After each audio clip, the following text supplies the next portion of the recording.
अल्लाह तेरी इबादत करते हैं और कामयाबी और इज्जत देने वाले खुदा तेरे से मदद मांगते हैं। डॉक्टर यास्मीन आपकी सारी हेल्थ की जो टीम है उस सबको खराज तहसीन पेश करता हूँ कि ये जो हमारा सफ़र है रियासत मदीना के असूलों पर पाकिस्तान को उठाने का एक बहुत बड़ा कदम उस रास्ते की तरफ लिया गया। आसान नहीं है किसी सूबे के लिए कि 400 अरब रुपया वो एक प्रोजेक्ट हेल्थ इंश्योरेंस की तरफ लगाए। कितने वजीर आलम प्रेसिडेंट्स कितने आए, कभी किसी ने सोचा कि गरीब घराने में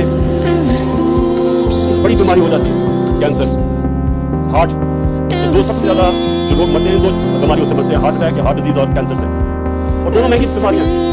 तो ये तो हमने आहिस्ता आहिस्ता जिस तरफ हमारा मुल्क है, ये तो अगर आपके पास पैसे हैं तो अपना इलाज करवा सकते हैं। गरीब आदमी के लिए तो उसकी कौन से बाहर है। कभी किसी ने उसकी मदद कर दी, किसी रिश्तेदार पैसे वाले ने पैसे दे दिए, किसी को दर्द आ गया किसी ने पैसे दे दिया, लेकिन रियासत ने तो कभी अपनी जिम्मेदारी नहीं ली है। हमें ये समझना चाहिए कि पाकिस्तान किसी वजह से बना था। जितने मुसलमान पाकिस्तान में आने थे, हिंदुस्तान में जब पाकिस्तान मूवमेंट शुरू हुई तो उतने तो हिंदुस्तान में रह जाने थे, लेकिन आप सबको पता होना चाहिए कि सारे मुसलमानों ने पाकिस्तान के लिए वोट दी थी। ये पता होते हुए कि उन्होंने पाकिस्तान का हिस्सा नहीं बना। जो आज उन लोगों को किन मुश्किलों का सामना करना पड़ा जो मुसलमान हिंदुस्तान में, उन्होंने एक ख्वाब के लिए वोट दी।